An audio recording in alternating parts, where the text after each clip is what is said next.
They tell a story about a guy who was driving down the freeway. We say freeway, you say highway. Right? It's not free here. He was driving, he sees lights behind him. What do you do when you see lights behind you? You pull over. He doesn't pull over, he keeps driving.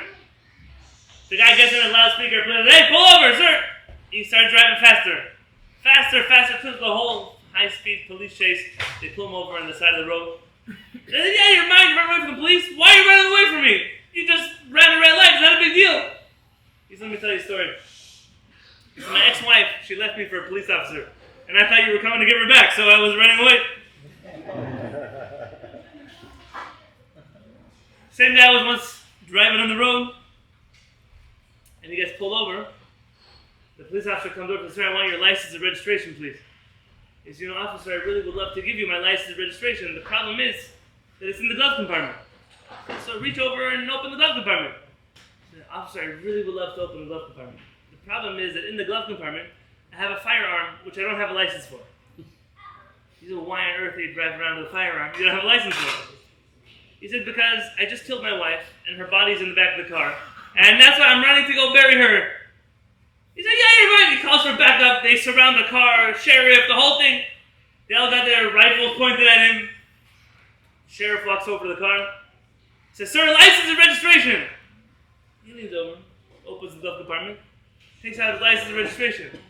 The sheriff looks inside. He sees the glove compartment's empty. He says, "Sir, can you please pop the trunk?" So the guy opens the trunk, goes to the back of the car. Empty!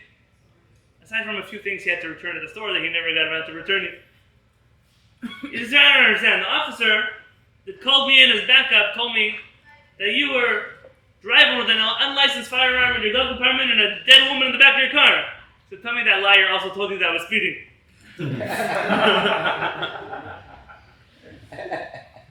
Our interactions with police, with law enforcement, sometimes are positive, sometimes are negative. That could depend on which community you come from, what your relationship with law enforcement in general is. It could have to do with the law enforcement officer that you fell on, what side of the bed they got out in the morning. We all understand the teaching of our HaShamayim that we must pray for the welfare of the government, because if it was not for the fear of law and order, what does the Mishnah say? That the people would swallow up each other alive.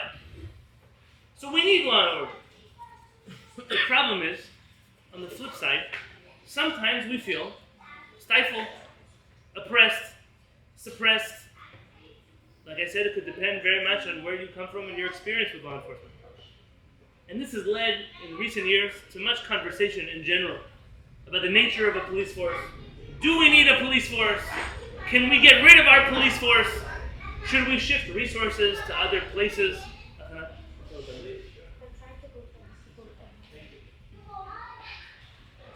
And all of these questions, while I think they are important,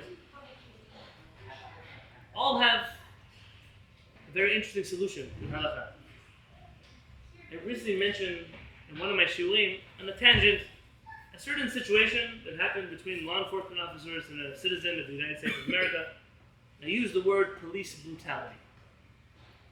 And I was attacked from 17 different directions. Margaret Thatcher once said, "The most dangerous part of standing in the middle of the road is that you get run over by cars that are driving in both directions." As apolitical as I tried to be, I said something, and both people in the room who had completely different opinions thought that I was their enemy. I wasn't saying bad about all law enforcement personnel. I wasn't saying that police brutality is something that happens every minute in your life. But there are moments in our lives, in other people's lives, that we can recognize that sometimes the need for law and order can cross over into the territory of taking away our rights or our freedoms that are very valuable, especially to people who live in this country. Now, this country is built on a very interesting system where my personal freedoms matter more than anything else in the world. Other countries, other legal systems, like Judaism, you matter, but not as much as you matter deep in the heart of Texas. You don't matter so much. You're part of a much bigger unit. And many of the conversations we've had in this country in recent years surrounds this conversation of how much do my individual freedoms matter versus the well-being of the rest of the population. And so I thought tonight, we just finished studying together the introductions of Rabbi Haim David Halevy, Uziel, to the ideas of Mishpat Tzedek, righteous law in Judaism. We spoke about judges, about lawmakers, about politics, about the trust that the Jewish people used to have in their legal system. They trusted them that the orange juice wasn't dairy. That's what they trusted them about. And all of a sudden, that trust has seemed misplaced. And we find ourselves in a predicament of, do we trust the people that are supposed to be leading us? And while we talk about judges and Supreme Courts, and we spoke about Sanhedrin and all type of things like that, it's impossible to forget that in the Torah, the commandment of appointing lawmakers, shoftim, is in the same breath we are commanded to appoint shotrim. Shoftim v'shotrim titen lecha b'chol she'arecha. You must appoint judges and officers in all of your gates, in all of your cities, everywhere that you are. And if I can make an argument that judges, the Dayanim of the Sanhedrin, were these lofty, righteous individuals, I don't know, something about that description of the police officer and the Rambam's halachot who walked around with straps and sticks to beat people who were misbehaving in the streets. Something there doesn't rub me the same way that, I don't know, Rabbi Shimon Bar Yochai does.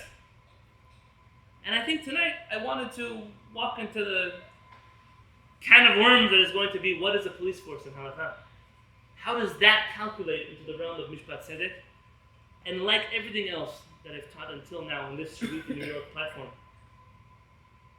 though I'm under no illusion that the world around us wishes to study and emulate the Rambam's laws of Sanhedrin, I will tell you that the problems that all governments in the world struggle with are real, and the solutions that they have thought of are limited because we as Am Yisrael have not been able to give them our ideas, our opinions, our thoughts on what would a beautiful, just society look like. And that piece of the conversation, so long as it is missing, we are shortchanging the rest of the world.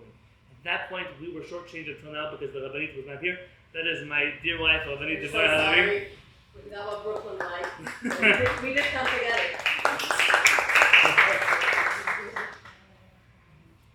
About her, we can say, Shali v'shalachem, Shalahi. Everything that I have, everything that you have is because of her.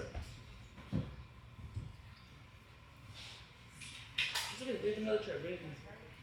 Oh, here, right next to me, here.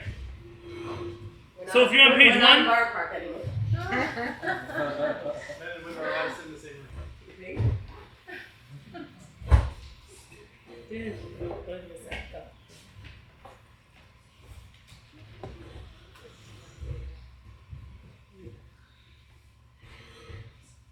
What we're going to study tonight comes from Rabbi Haim David Halevy. Rabbi Haim David Halevy has a number of books. We've studied together the one called Devar HaMishpat. This particular book is called Aseh Lecha Rav, Make for Yourself a Rabbi. Questions that he was asked by the Israeli public on all kinds of things. Not like regular, what happens if I eat an onion that was cut with a meat knife? Do I have to wait 6 hours before I have my bagel with cream cheese? Like, he asked those questions too, but also questions like, what are Jewish values of militaries, and what are we supposed to be, what should we do with non-Jewish citizens in the state of Israel, and giving them certain questions that were really big questions. And Rabbi Haim David Halevy was one of the few rabbis who really got his hands dirty and dabbled in things that other rabbis would prefer not to talk about. I combined here 2 essays that Rabbi Haim David Halevy wrote in volume 3 and volume 5 of his book Aseh Lecha Rav, and I've woven them together to make one hopefully coherent essay. Really they're the same essay. The first he wrote, and the second one he spoke and then transcribed. As a speech, it flows better, but the details of a written article are that much richer, so I fused the details of the first with the flow of the second. We're not going to read every Hebrew word that's here on these 6 pages, but B'ezrat Hashem together, I hope to share with you something that maybe you've never thought about before.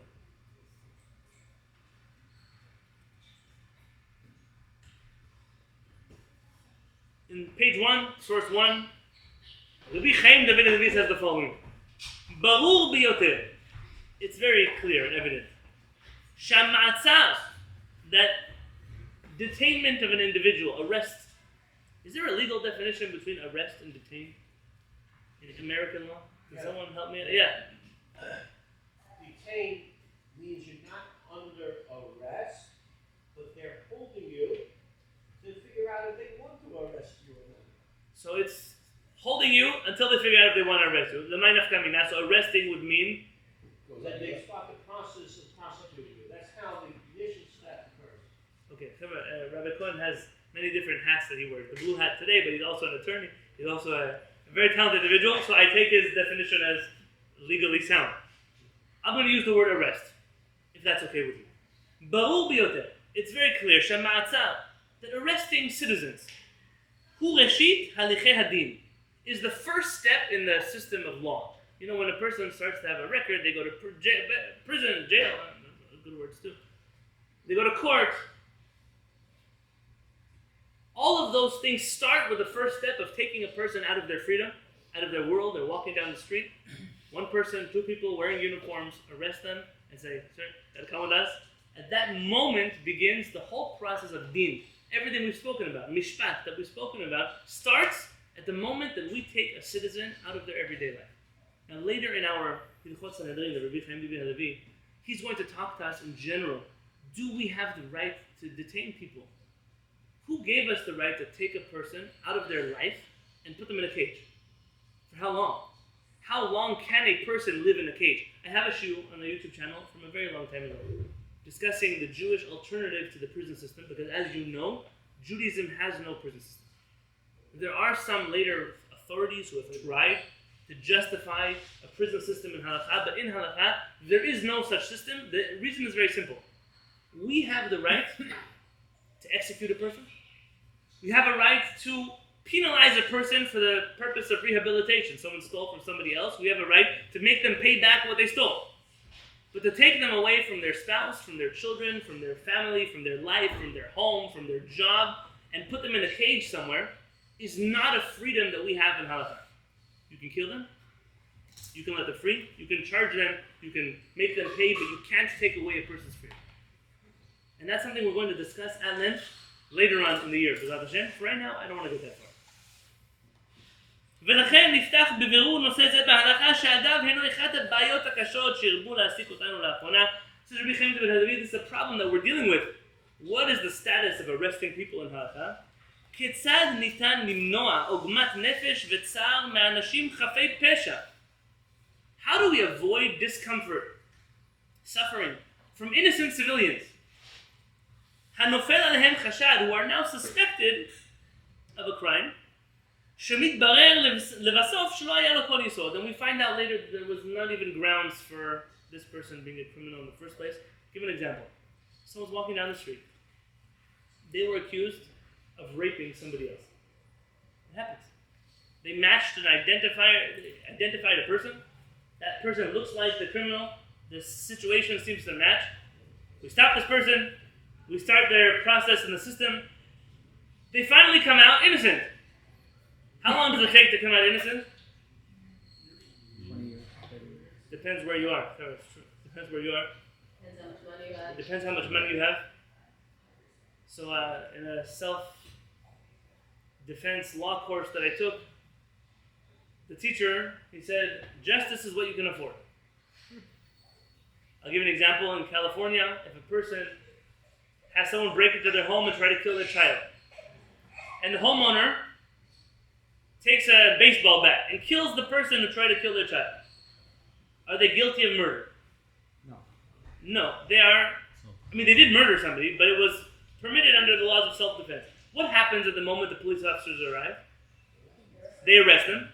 They take them to prison. They start to process the crime scene and everything else that happens there.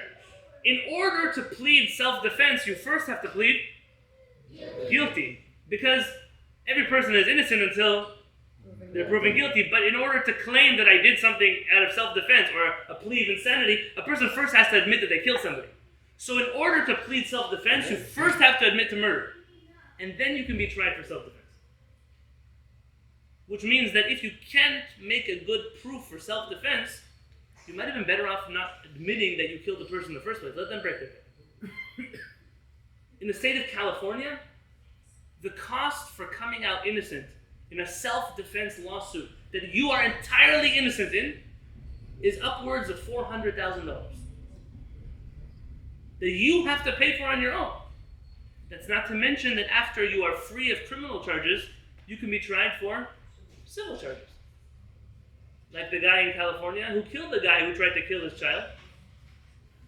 And then after he came out innocent in court, the ex-wife of the criminal sued him for child support payments for her child until the age of 18 because her husband, the criminal, was paying child support. And now you cut off a source of income for my family. And she won. And they had to pay out child support payments until that boy turned 18 years old. So he's innocent, but not really. When we take a person off the street and we accuse him of any crime, we accuse her of any crime, sure, eventually they'll come out innocent. But what have we done to their reputation? Now everybody in the neighborhood saw you take them out of their house in handcuffs. Everybody saw you go to court. Everybody saw the money you collected on your GoFundMe for legal fees. And now they say, yo, go home, you're innocent.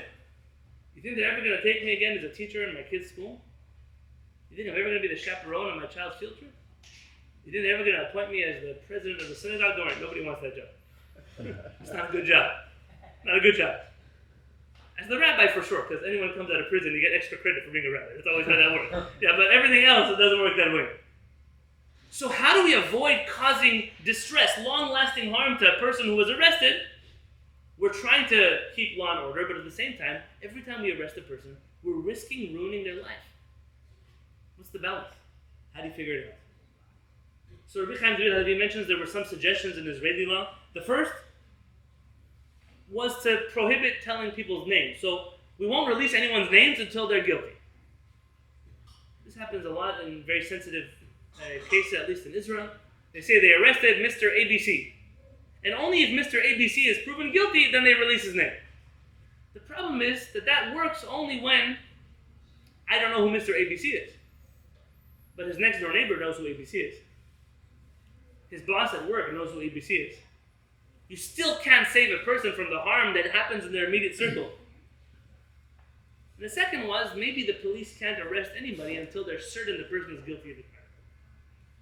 The problem is that half the way we find out if a person is guilty of a crime is this whole process of arresting and interrogation and asking and figuring it out. Now, as you know, interrogation is a complicated thing. They say that once the KGB, the CIA, and the Mossad, they went into a competition. Who was going to go to the forest and catch a bear? And so the KGB goes in there, the guy, he just grabbed the bear with his hands and carried him out of the forest. And the CIA goes in, all this tactical gear, night vision goggles, all he goes in there, he gets a bear, he's tranquilized, he drags him out. The Mossad agents go in, 3.5 seconds later, they come out with a squirrel. What's that? He said, no, we interrogated him. He admitted he was a bear. Interrogation isn't always the right way to figure out the truth. But sometimes that's the way it is.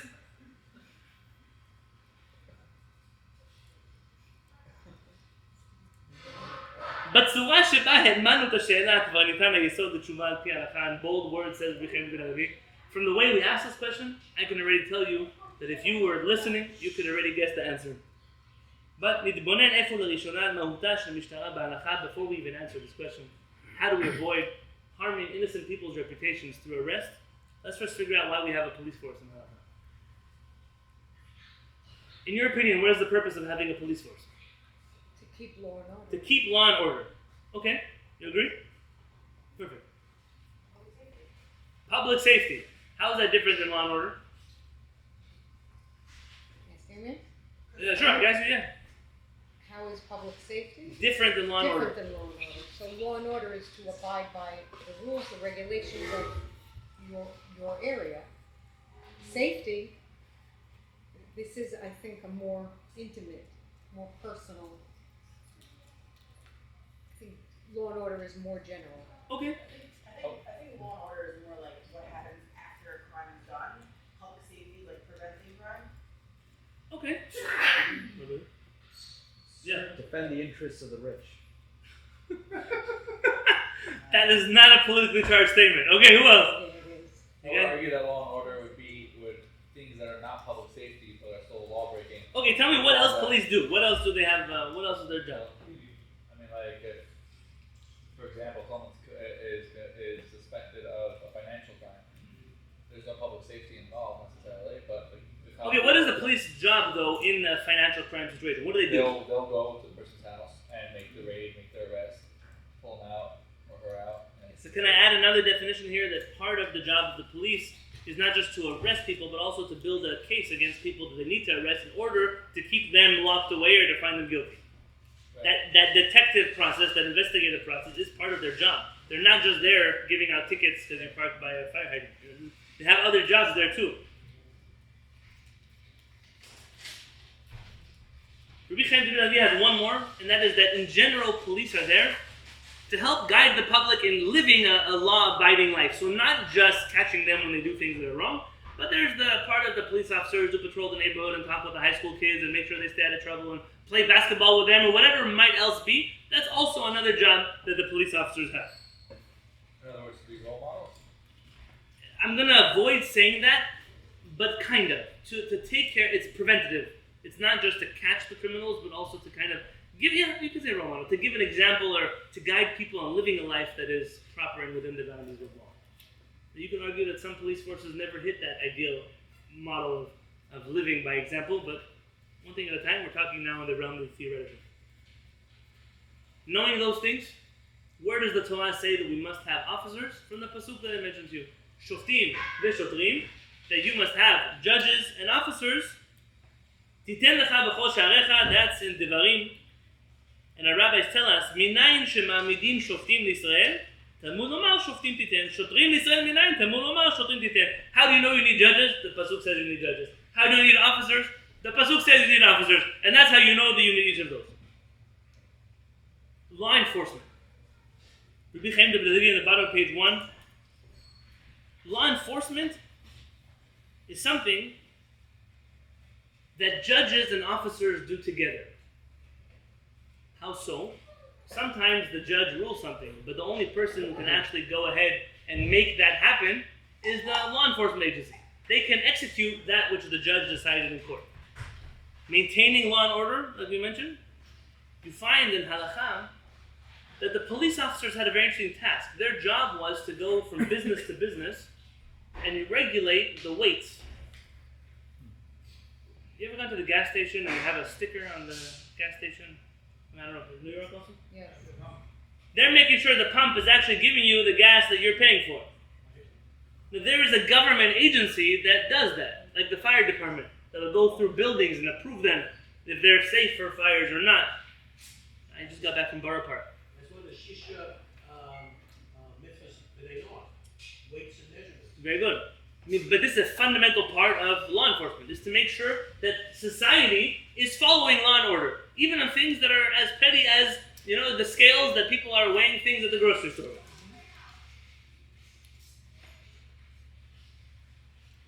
Number 5, this is something that is unique probably to the Jewish police force. Iran might have something similar, so forgive me when I tell you what it says. Upholding morality. This is complicated, guys. I promise never to hide things from you. Let's read the Rambam. The Rambam in the vowels in the bottom right of page 2. Chayavim bedin lahamid shotrim b'regalim. The bedin has an obligation to appoint officers during every Jewish holiday. Umechapsim baganot u'pardesim. And they search the orchards, the gardens, ala neharot, by the riverbanks. כדי שלא יתקבצו לאכול ולשתות שם אנשים ונשים, so that the men and women don't start eating together. Eating is a nice word for what's going on over there. ויבואו לידי עבירה, they'll end up doing עבירות. You know that story about leading to mixed dancing. וכן יזהירו בדבר זה לכל העם, and they have to warn all the people כדי שלא יתערבו אנשים ונשים בבתיהם לשמחה. So even in their homes, the holiday brings about a certain spirit of frivolous behavior. And we have to make sure that even in their homes they're behaving. And they shouldn't deal too much with alcohol, because alcohol usually causes people to do avera. I know that in the Jewish community, there are certain stigmas, like drug addicts are still not accepted so well in the Jewish community, but alcoholics are. The difference between the two? Nothing. I'm sorry if I'm offending any alcoholics. I never understood why Chacham Kohen don't listen to me right now. Like, I'm not talking about your shul, that's why I'm not a rabbi in his shul. In my Beit HaKnesset, if somebody brings me a bottle of alcohol that's not wine for Kiddush, I give it right back to them and say, take it home. That's belongs to Beit HaKnesset. I don't give out joints. During Kehillat Torah, I don't give out shots of arak either. During Kiddush, we're not snorting cocaine off the table. We're also not taking shots of vodka. It doesn't happen in the Beit HaKnesset. Beit HaKnesset. If you want to deal with your things in life, go deal. I know, it sounds extreme. That's why I have a very small Beit HaKnesset. It's very simple. It's not so complicated.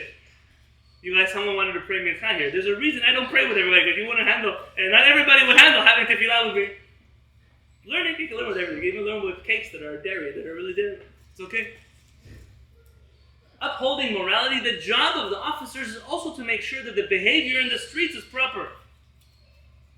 Torat HaElohim, top left of page 2, the law of God. Shehi bisodat derech shel musar v'tohar ha'chaim, that the whole purpose of the Torah is ethics and to purify your behavior, of course would include that its law enforcement professionals are responsible for the ethics and morals of what happens in the street, what goes on, how people behave in society.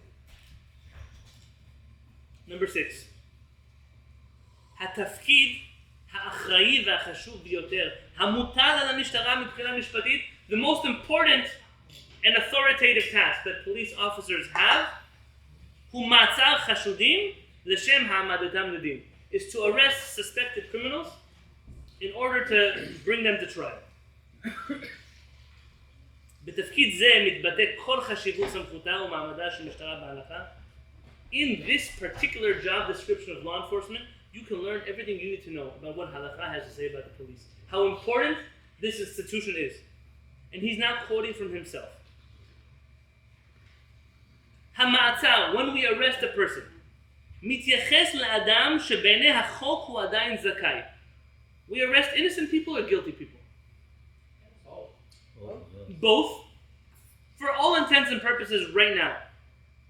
The assumption is they're innocent. That's the assumption. They may be guilty, but right now we're assuming that they're innocent.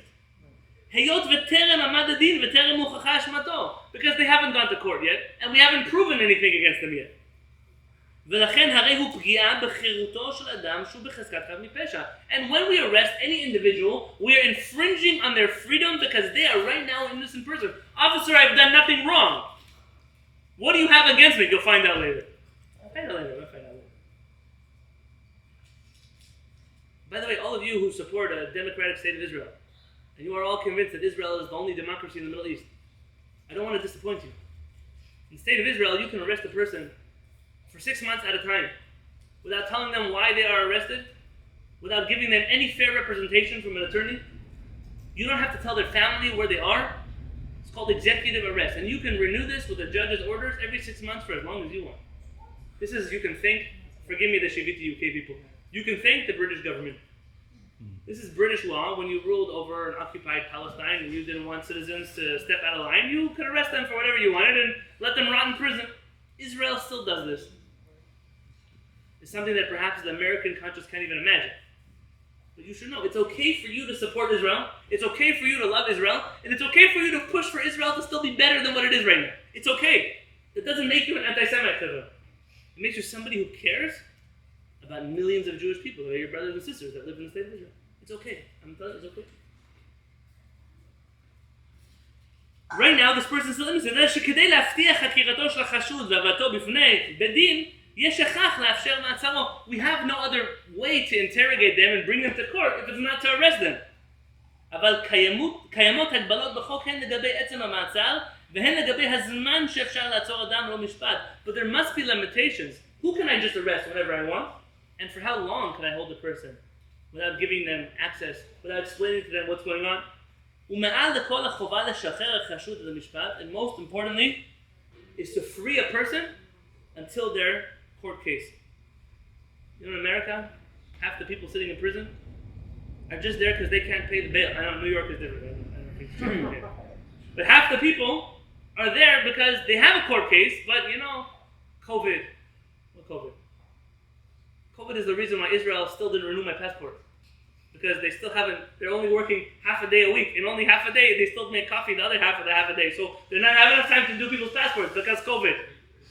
So you have people, their court case is 3.5 years from now. And what happens when they come to court? You guys remember on the news there was a guy who hit me? Yeah. That court case took us almost a year. Every single time we came to court was only to tell the guy he's going to come back again in 6 months. Come back again in 2 months. We all came here, so you could just tell him, go back to prison for another 2 months? How long can you hold a person for? There are limitations to that. The basic foundation of Judaism is that human beings have freedom. They have the right to freedom. And we have a prohibition against taking away a person's freedom and locking them up.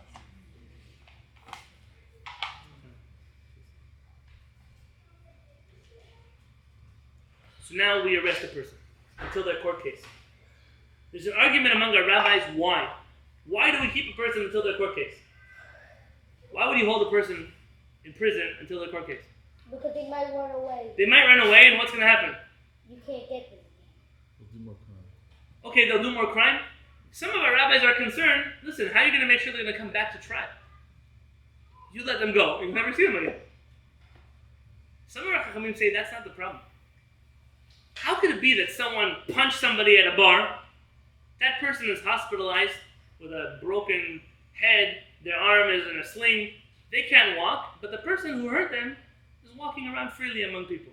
There's something immoral about one person who's hurt, and the other person who hurt them is free.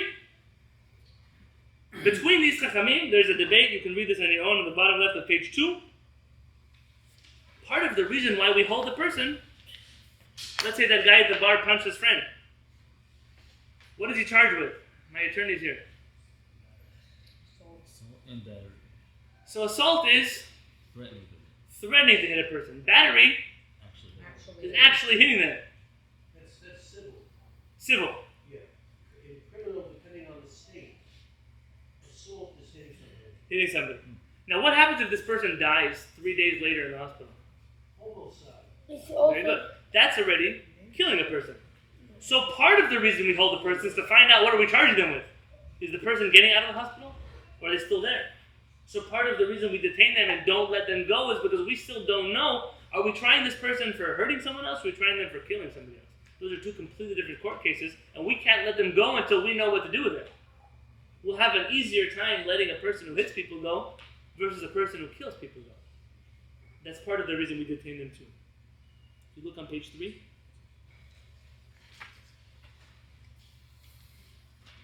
We're talking about people who kill people, people who hit people, people who rape people. We're talking about serious criminals. What about crimes that are not so serious? They're not so serious. And before we say not so serious, what if the crime is something that we haven't proven yet? You can arrest a person based on a physical description that a witness gave. I know in halakha we want people to give witness testimony, but we know that eyewitness testimony is Flawed. the most flawed testimony that we have, at least in the American court system. People don't. Someone ran into your car. You remember their license plate? I don't remember what my license plate number is. Someone punched you on the subway. What did they look like? How tall were they? Any noticeable tattoos? I don't know. I wasn't looking at them. They came out of nowhere. They punched me, and I was on the ground, and they ran away. How am I supposed to remember that? So now we arrest people not because we know that they're criminals, because we think they might match a description of a criminal. We put them in our lineup. We put them. You're arresting somebody that we don't even know if they're a criminal. It's not that they're not even maybe a criminal. We're not sure. And when we get into the realm of petty crimes in source 8, someone robbed the store. Not a violent robber. These kids after high school were stealing some Kit Kat bars. But it's their third time. They got arrested. A lady breaks into Walmart baby formula section. That struggle is real. I'm not going to tell you. I remember, as a person who had a job and my wife who had a job, when we had twins, we couldn't keep up with nursing 2 babies. And each one of them only took a specialized formula. Of course, they didn't eat the same formula. And we would have to, around the clock, feed 2 babies formula on a salary of, let's just say that I'm not a neighbor of Congregation Kol Israel. I couldn't afford a house in the neighborhood. This struggle to get into those Walmart cabinets and afford enough formula this week is hard for people who work. How about a single mother? The ex-husband isn't paying child support payments. She's working some small job to get by. So she broke into the Walmart glass, took her baby formula. Now you arrested her. Now she's still a criminal. Someone who steals even for a good reason. There's no rabbanut here. Someone who steals is a thief. You're not allowed to steal. But now you're going to arrest this person for a small crime. They're not a threat to society. They're not a dangerous person. They're not a murderer. They're not... You also take away that person from society? How do you make sure? What do you do with small crimes? And while we're talking about arresting people, it's very important to talk about one more part. And that is what I mentioned to you about bail. Does bail exist in halakha? No. Can we arrest a person and then they pay their way out of jail until they're tried? No. In traditional halakha, we don't really have a source for that. Didn't we already establish that arresting we don't have a... Arresting we have a right to because we have no choice. But now we're holding them for 3 months without a trial. What grounds? But how do we let them go? And this brings us to a fascinating conversation. Yeah? Is there not a halacha that if a person is exceptionally wealthy, that they're not allowed to buy themselves out of being put to death or something? Is that not a halacha? So that's actually getting out of the crime itself. Here, they're going to come back for trial. But now we're just holding them for no reason. Till trial. They still want to work. They still have kids they want to raise. They want to help at home. They want to make dinner for their spouse. Whatever they want to do. Those situations. Now, if the whole purpose of posting bond bail is in order to make sure they don't run away, how does it work? You say, in order for you to walk out of prison, how much money do you have to pay? God, we live in New York, right? Don't tell me about New York. There it is. 20%. 20%. Let's Significant give me a significant amount here. No, it's per person. It's like Who here has right now in their house $50,000 in cash? Please tell me, because I'm gonna get in touch with you about the Shiviti sponsorship. I mean, for most of us, we don't have that kind of cash floating around. They don't take IOUs or Venmo at the court system. So what happens there? The person pays money and they go. Now the assumption is that, Shira, I don't want to lose my 50 grand. What if I'm a really rich guy? well, that's supposed to be like 50 grand is a great way to get out of prison, move to Mexico, and never come back here. In New York, it wouldn't be that way. You have to put down 10%. 10%. If you go to a bail bondsman, So it's less. the bail bondsman. He will posts the bail. guarantee. So basically, you're only coming back because you don't want to owe this guy money. He can Right? hunt you down. He can hunt you down. He'll hunt you down. Where's he going to hunt you down? In Nigeria, he's going to come find you? Or not. Probably not. Ever. Probably not. They have ways of hunting They you have down. ways. And so really, if you say the reason we hold a person in prison is just that he won't run away, so taking his money and you're going to make sure he doesn't run away is a good way to let him go. But if the reason was, how can he be in the hospital and you're walking around going to Starbucks, then really you can't ever let a person go. This exact question came to a rabbi known as the Rivash. Have you heard of the Rivash? Please don't tell me Rabbi Israel Baal Shem Tov. That's also a Rivash, but not the original. Who is the Rivash? There's someone here who knows who the Rivash is. Okay, look on the left side of page 3. Rabbeinu Yitzchak Bar Sheshet, he was a student of the Ran and Rabbeinu Peretz HaKohen. He was a rabbi in Spain, and as you know that the Jews of Spain, which we're talking about as soon as I come back, political autonomy in halakha, the Jews of Spain operated their own court systems in which they practiced, they prosecuted capital crimes. So in Sfarad, our Chachamim executed people. Did you know that? In what time period? The Spanish, before the Spanish expulsion. Did you know that? No. So Sephardic courts were executing people long after the Batei Din of Israel stopped by the Romans. Which is part of the conversation we're going to have when I get back to San Diego in 2 Mondays from now. all about political autonomy in Sephardic Jewish law, because it's very important to understand that Sephardic Jews operated autonomous court systems that even at some times in history executed people. And they asked this question to the Rivash: can we let a person go? Can they pay their bail and go? The Rivash says something very interesting. Somebody who's there for a capital crime like murder, we don't let them go on bail. It doesn't make sense to let a murderer walk in the streets. But somebody who went for a small crime, he owes some money, so then you can post some money and go at home until the time for your trial. It really depends on the severity of the case, and it's up to the Bedin to decide who goes and who stays. So now, if you can, let's please turn to page 4 and talk about the authority to arrest people. And Chevra, if you are wondering where I'm going with all this, I promise you there's a door. I promise you. This Rambam is very important. Read it with me on page 4, the bottom right, in the vowelized text. Mitzvat aseh shel Torah. There's a biblical commandment. Lemanosh shoftim v'shotrim b'chol medina u'medina v'chol pelech u'felech. There might be different vowelizations of that in different Rambams. Shneimar. There's an obligation to appoint judges and officers in every city, in every place. Like it says, shoftim v'shotrim titen lecha b'chol sha'arech. Shoftim? Who are shoftim? Elu hadayanim hakivuim beved din uvalei dinim ba'im lifnehem. These are the judges that sit in the courts. That's their job. They're professional judges. People come to them in the courtrooms. Those are shoftim. Shotrim, who are the shotrim? The officers. Elu ba'alei makel u'tzu'ah. These are the men of the rods and the straps. You know rod? You ever been hit by a police baton before? It only looks cute when the little kid's wearing a Purim costume. When it's not a Purim costume, God, that hurts. I have no experience. I'm just telling you. It hurts. And the strap. It's walking around with the whips. They stand in front of the judges. So they serve the judges. And they wander between the different markets and the streets of Chanuyot. And they go to the stores.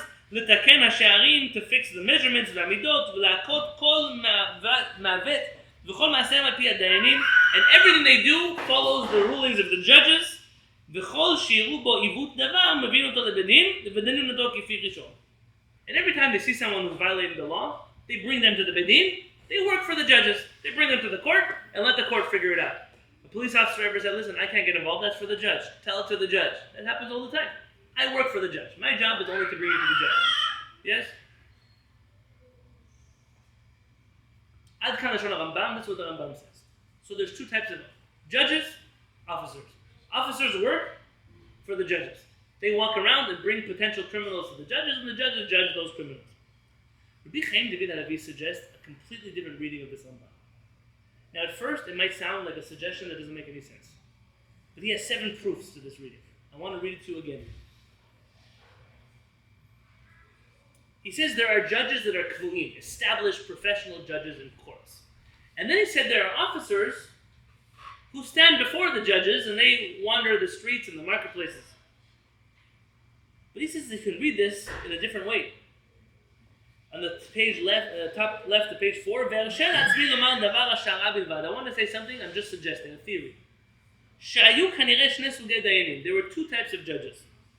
Dayanim hakvuim b'moshav bet hadin, the judges that sat in courts, and 2, Dayanim hamesabevim b'shvakim u'barchovot. It's not that there were judges who stood over the officers, but the officers were, I'm going to make up a term, field judges.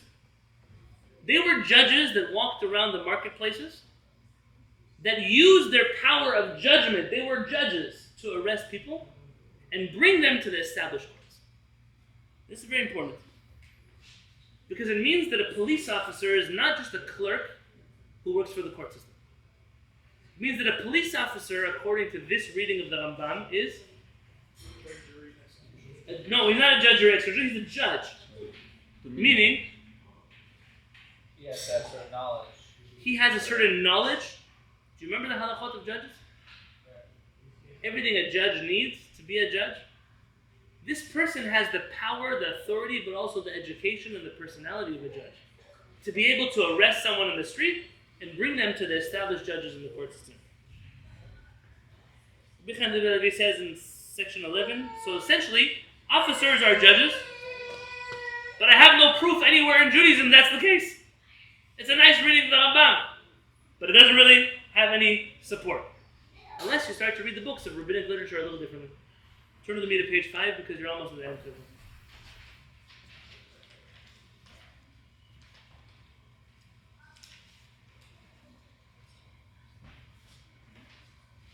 You find in source 1, the Egyptians appointed Jewish officers who really judged the people. And later in time, those police officers that were appointed in Egypt became, you guys know your Midrashim? Who said that? Became the Sanhedrin. The rabbis say, why did they become the Sanhedrin? Do you know the merit that they had that they became Sanhedrin? They're the ones who, They were very kind to the Jewish people who were suffering. Let me ask you a question. You meet some beat cop on the street. He was really nice to some grandma's cat. You now want to appoint him as a Supreme Court justice? Sure. Might be better than one thing. Might be. Okay. Sorry. Theoretically, I'm not talking about any particular Supreme Court justice nor any particular beat cop. The whole idea of judges is to know when to be lenient and when to be strict. So if you're nice to people who really need it, then you know when to be lenient and when to be strict. It's very easy to show that you're strict. It's not so easy to show that So you're saying it has a personality trait that might actually make them worthy of being a judge. Yeah. A judge who sits in the Sanhedrin. Yeah. One of 70 chosen Jewish individuals to lead the people. Yeah. The beat cop. Officer O'Reilly. Sure. I don't know if I want to live in your country, Shira. Can you get a refill on water, please? Number 2. Yitro comes to Moshe. And he tells him to appoint Sarei Alafim, Sarei Me'ot, thousands, hundreds of officers, and he calls those people judges. How many judges could you have in the Jewish people? How many court systems do you actually need? Number 3. Thank you so much. You find another example of police officers having the title of a parnas. Some of you did your homework. The Rambam says that a parnas, a leader of the community, and a shofet, a judge, share similar requirements in terms of their personalities and character traits and authority. Source 4, Dalit. Rav Chisda tells us in Masechet Yevamot that originally all of the police officers were appointed from the tribe of Levi. You would only have Kohanim and Leviim who were police officers. What benefit does a Kohen or a Levi have in being a police officer? This goes back to the role models, because they were the ones who were charged with teaching and making sure that. So, as a regular police officer, there's not much value in finding a police officer who comes from some lineage of Leviim. But if a police officer is a type of judge, then you wish to appoint a police officer from the family of judges who are the Kohanim and the Leviim. They're the role models of the Jewish people, like we have a requirement in the laws of Sanhedrin to appoint members of the Kehuna, to appoint members who are Leviim to the Sanhedrin. You could if you learn enough. Number 5, there's a teaching in the Talmud that we marry the daughters of police officers without checking into their background. They know that if they're a police officer, they come from a certain pedigree. I don't know that you would say that, even about Shira's Officer O'Reilly. I'm not sure you would say that. But it tells you that the police officers were of a certain standard. Chavav, in exile, the Resh Galuta, you just learned about the Resh Galuta. The Resh Galuta is? He's the exilarch. He's the head of the Jewish Galut. It was his job to appoint police officers. Such an important person dealing with such petty people must be that those people were more than what you think they were. Halakha number 7, or source number 7. The Talmud Yerushalmi tells a story. Rabbi Chagai and Rabbi Yirmiyah salken lebechen vata. Rabbi Chagai and Rabbi Yirmiyah, they walked into a store. Kafatz Rabbi Chagai uberech alehem. Rabbi Chagai came and he blessed over them. Amar lo Rabbi Yirmiyah, ye'ot avad, that you did well, shekol mitzvot tunot bercha, because all of the mitzvot require a blessing.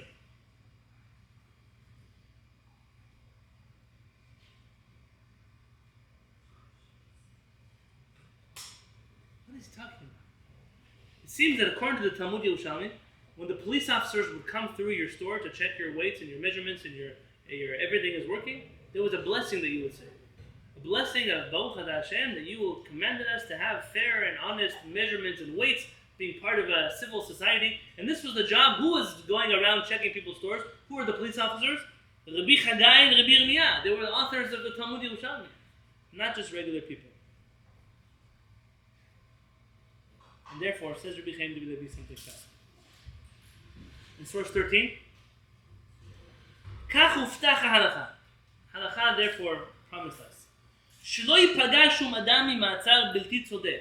That no person will suffer from a faulty arrest. Ben ba'averot chamorot, ben ba'averot kalot, ka'afkat sha'arim u'midot v'chadome, whether it's a major crime or a petty crime. Ki hamusmachim la'atzor adam hayu af hem b'derek dayanim mim'askala mishpatit.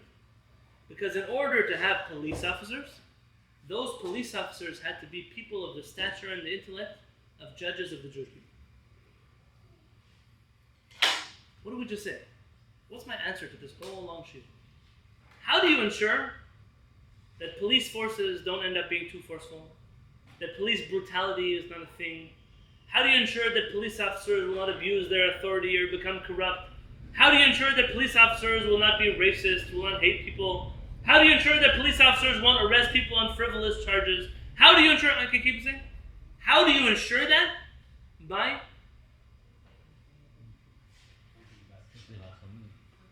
making sure the people you appoint as police officers are of the highest caliber of Jewish people that you know. It's not an entry-level position for some guy who couldn't get a job, dropped out on a dishonorable discharge from the military. It's not a job for a person. Not a job for a person who hates people, but what can they do? That's the only job they can have. It's not a job for a person who's illiterate or uneducated. It's not a job for a person who has a lack of culture, a lack of education, a lack of spiritual guidance. It's not a job for those people. Those people will create some of the most violent and vicious police forces that exist in the history of humanity. The Jewish solution to a police force that doesn't hurt people's rights is to appoint police officers that live up to all of the standards of halakha that we would expect from any other shofet. And with that, let me please remind you in one paragraph what those requirements are, and then I'll call it a night. Everyone can go home. You're welcome to stick around and ask any questions if you have. I want to read you the Rambam in the first chapter of the laws of Sanhedrin. Who must be in the Sanhedrin? And I want, when you read about this, don't just think about your local rabbi who you don't like. Think about your local police officer, the person who put a ticket on your car. And tell me if any of these terms apply to them. En ma'amidin b'Sanhedrin, page 6 in the vowelized text at the bottom. We only appoint in the Sanhedrin, ben b'gdolah, ben b'ktana, whether the major Sanhedrin or smaller courts. Ela anashim chachamim unvonim, wise and discerning people. Muflagin b'chokhmat haTorah. Elchanan, you want to be in the Sanhedrin, you have to know all these things, so listen carefully. They have to be experts in the wisdom of the Torah. Ba'alei de'ah merubah, people who possess incredible da'at. Yodim k'tzat mishal chokhmot. Guys, in the yeshivot of today, there's going to be no Sanhedrin, let me tell you. They have to know some of the other wisdoms in the world. Kigon refuot, they have to know medicine, v'cheshbon, and mathematics, utkufot, umazalot, v'itztaginut. They have to know about how the constellations work, and the stars, and the planets. V'dachei ha'me'onenim v'akosmim v'mechashvim v'havlei avodah zarah. They must be proficient in all the pagan religions, in all of idol worship, other religions, how they operate, superstitions. But how can you try a person for a crime if you don't know what they're guilty of? You don't even understand the religion that they were guilty of practicing. You don't know the mentality they came from when they committed this crime. They have to be relatable to the people. And when I was in yeshiva, they told us there's a famous rabbi whose name I don't want to mention because I don't want to say bad things about famous rabbis, that he was so holy that he never opened a newspaper. And I was like, wow, all right.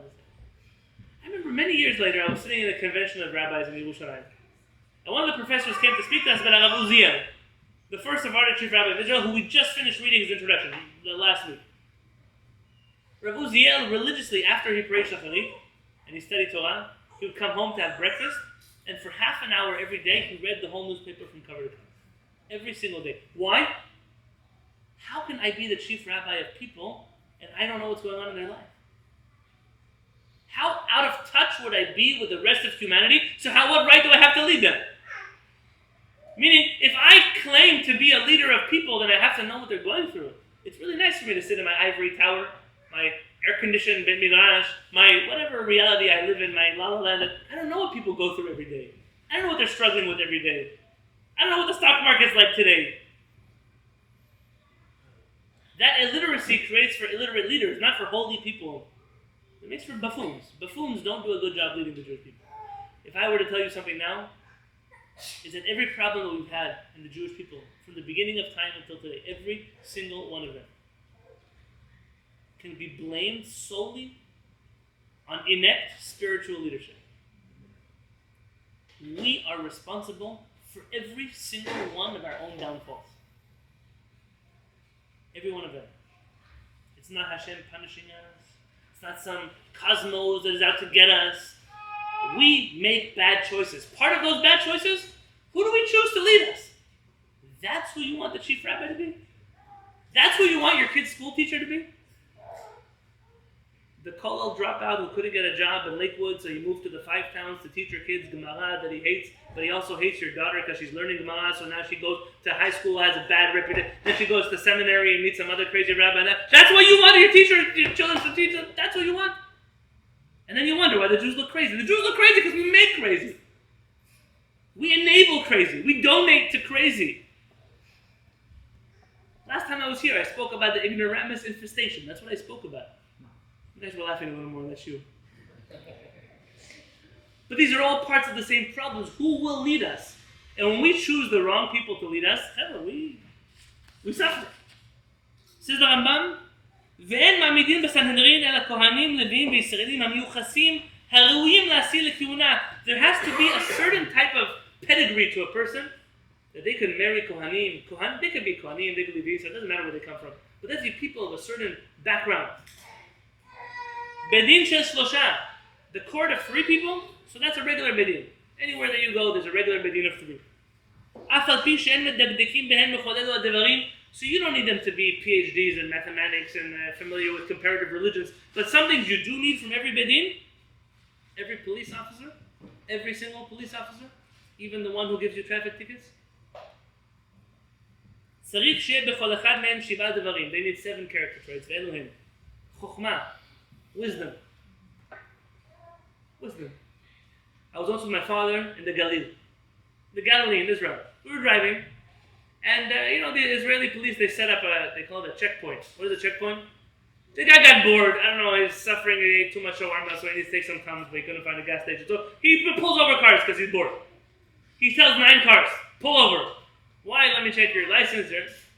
He comes to my father and says, I want to see your driver's license. My father pulls out a driver's license from California. You're Israeli, you can't drive with a California driver's license.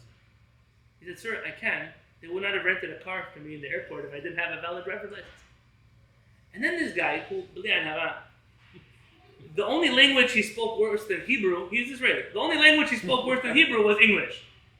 Now he's trying to read my father's driver's license and he's holding it upside down. Now, you don't have to be so smart because there's a picture on the driver's license. You don't have to know how to read English. He calls over his buddy. His buddy must have graduated the same high school class as him. They were Harvard law candidates. They just, whatever. For the sake of the Jewish people, they went into Mishpat Tzedek. And he says here, it says that he's not allowed to drive without corrective lenses. He told my father, look, the second guy, even your driver license says you can't drive. He said, no, it said I can't drive without read. And the guy says, he got stuck, 2 R's. They don't do 2 R's, they got stuck. Is this the guy that's going to pull me over? He's going to decide if I'm allowed to drive or not drive. So what do you tell my father? You have to come me to the station. We have to figure out if you're really allowed to drive in Israel. We spent the whole day with this guy. Only for his manager to come out and say, what are you wasting his time? He's an American tourist. Get him out of here. Just like that. It all went away. The guy was on a power trip. I don't know. This is exciting for me. Chokhmah, the first thing, you have to have some intelligence in your head to be a police officer. The next one, anava, humility. You can arrest a person, but beating them up and throwing them on the ground and sitting on their head, humility. I have been given the authority to take away your freedom temporarily, and I will do it with the utmost humility, in a way that I know that I'm not a better person than you, but right now, in the society that we live in, this is what I'm tasked with. I'm asking for you to comply so it doesn't have to be worse than it needs to be already. Ira, the fear of heaven. My dear friend, you might think you're the top of the food chain, but you're not the top of the food chain. You're just another human being like me. The only difference is that you have a badge and I don't, but both of us have the same neshama inside of us. You are not a better human being than I am. You are not more entitled than I am. You can lock away my body, says Rabbi Haim David Halevy, but you can't imprison my soul. The person has to have yirah. I work for the same creator, and in front of that creator, we are equal. Sinat mamon. Obadiah, like the police in Tijuana. Yitzchak told me when he goes to TJ, he brings extra cash with him. Yeah, it's true, Yitzchak? Because they stop you just for having the wrong color window. Why? The police officer makes $150 a month. So what's the source of extra income? Stop American tourists and say, listen, you're either going to have to go to jail or you can pay me $100. And that's how he makes his living. That's how he brings food home to his family. Sinat mamon. Maybe by police officers, I don't know that you can really bribe these guys. Not much going on here. I'm going to refrain from any jokes about donuts, okay? No, you can't bribe. But think about the judges in our court systems. My wife always says, a good lawyer knows the law, but a better lawyer knows the judge. Yeah. My divorce was from a judge that was paid off and I put him in jail. No? It's a famous case. Look at that one. Yeah. So we shouldn't again Supreme fight Court with you. judge, New York State. Look at that.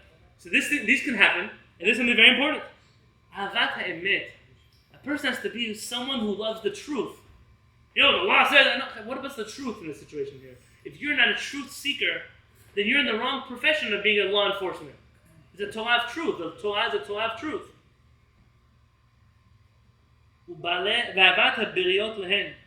They must love all human beings. If I don't like certain human beings because of their religion, because of their ethnicity, because of their skin color, you mention whatever it is, then I'm not in the right position to be dealing with other human beings. In the police department that I once had to deal with, it was notorious. There was a very anti-Semitic police department. Jews were Jews. U'ba'alei Shem Tov. Have a good last name, Ba'alei Shem Tov. People with a good reputation. People of integrity. People of high moral caliber. All of these things are explicitly mentioned in the Torah. And so perhaps what we should tell you tonight. We just finished 10 weeks. 10 weeks. Studying about the personality of the lawmaker. What is a shofet? What is a Sanhedrin? The Jewish people had faith in these establishments. They loved these people. They trusted that if this judge is presiding over my court case, I trust them because of the HaShamayim, the awe of heaven, the love of truth, the fact that they love me. And they would never want to hurt me, even if they had to rule against me, not because they wanted to hurt me. We walked away from Shiurim, Rabbi Uziel says, and now we're dealing with Jews that they don't trust their rabbis at all. And rightfully so. They're hurt. They're suffering. We need to restore that glory. Last night, someone sent me a letter of Rabbi David Halevy, who was the chief rabbi of Netanya, who wrote a letter to Rabbi Yitzchak Nissim, the chief rabbi of Israel. It was a pretty audacious letter. Which Rabbi David Halevy said, "Dear chief rabbi, the only thing the chief rabbinate of Israel has been doing in the last decades has been to further cause Jewish people to hate Judaism. And I suggest that if you want to fix this problem, you should have a conversation with me about what rabbinic role models should look like." People don't run away because they want to run away. They run away because they see problems they would never accept anywhere else in their life. I did a wedding now in Israel. Do you know how many people tried to pay me under the table? But I don't take money to do weddings. Why don't I take money to do weddings? That's why my Beit Knesset is 500 square feet. I don't have the big city square block buildings like other people do. But I'm very happy about it. When I bury people, I don't take a check underneath the coffin. The person was in my community. They prayed with me. I love them, and it was an honor for me to be there with them. Our Chachamim were people that people loved once upon a time. Rabbi Haim David Halevy is suggesting something radical. And he said here in section 14 that perhaps it's something we might be able to suggest to the world. Not to establish a Sanhedrin. Stop talking about defunding the police. Stop talking about getting rid of the police. Stop talking about... It's a dangerous job to be a police officer. In San Diego, our police officers now are riding alone. The budget is so low that people are running away from that department like any... I'm not telling you they're the greatest police officer, department in the world. They do their job as much as they can. You know what it's like to be alone in a police car? In my Bet HaKnesset, someone drove into the synagogue wall. At 10 o'clock at night, I was finishing a class, just like now, someone drove into the wall, broke the wall. And then they ran away. Now, I don't own the building, I rent the building, so I have to file a police report so that the insurance can cover the wall. So in order to file insurance, you have to file a police report. So I called the police department. They sent me a police officer at 1:30 in the morning. Officer O'Brien once told me that when seconds matter, we're only minutes away. Unfortunately, it takes 2.5 hours, 3 hours to respond to a call. She came. I have to tell you, the police officer was the size of my twin daughters. She was a tiny person. At 1:30 at night, coming to a random parking lot with a man she doesn't know who I am. I'm just a citizen who called 911.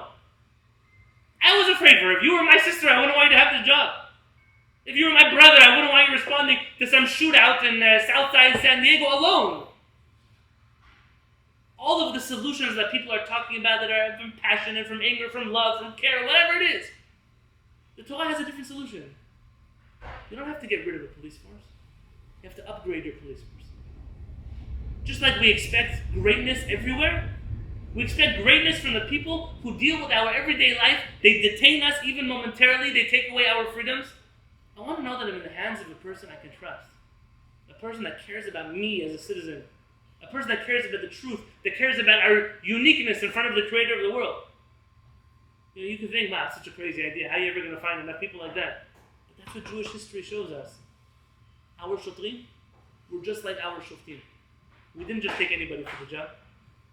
Just like your kids' schools. Don't take any Judaic school teacher that dropped out of Kollel somewhere else because they couldn't get it on the paycheck. You want someone who really cares. Someone who really loves. Someone who's sincere and passionate. I have a teacher like that here. Someone who cares about their students. The same way you want in police officers. We could solve all the problems of people being beaten up in streets, people being profiled, people being picked on, entire populations feeling they can't trust anyone, if we simply upgraded our shotrim to the status of shoftim like they used to have. When you say the Amidah, if you didn't pray Alvitia tonight, Hashiva shoftenu kevarishona, v'yoatzenu kevatechila. Hashem, restore our lawmakers to what they used to be. That's what we're asking for. We're asking for an upgrade. We're asking for, we can do better. As a society, we can do better. We can choose better people. And imagine if those people were walking the streets. I'll tell you a story where this will end.